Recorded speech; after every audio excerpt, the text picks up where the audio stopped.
we will act on it forthwith. Sa akin, forthwith the following day.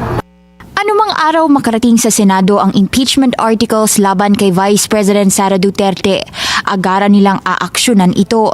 Kasunod yan ang pagbibigay linaw ng Korte Suprema sa salitang forthwith. Ang aksyon dapat ng Senado base na rin sa konstitusyon. May petisyon kasing idinulog sa High Court at sinabing pumalya ang Senado na aktuhan agad ang impeachment articles laban sa bise nitong nakaraang taon. Declared moot at dinismiss ang nasabing petisyon dahil void na ang impeachment articles laban sa bise na idineklara rin ng High Court. Matatandaang nasa 4 na buwang nakabinbin ang impeachment articles dito sa Senado noong 2025 dahil para kay nooy Senate President Chis Escudero nakabreak at kailangang magsesyon bago mag-convene.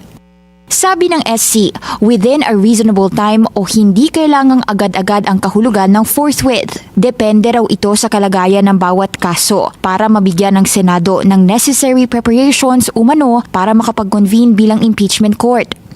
Para kay SP Soto, hindi apektado ng SC ruling ang trabaho nila sa Senado. Tama yung decision nila, pero as far as that petition that was filed to them is concerned, not on the way the Senate is conducting itself. Vindicated naman para kay dating Senate Impeachment Court spokesperson Reggie Tunggol ang kanilang aksyon nitong nakaraang taon. Pinatunayan lang daw ng Korte Suprema na mali ang mga kritikong pumuna sa kanila pagdating sa paghihintay para sa isang orderly trial. Tagumpay daw ito para sa due process at tama lang daw na hindi minadali ang proceedings nitong nakaraang taon.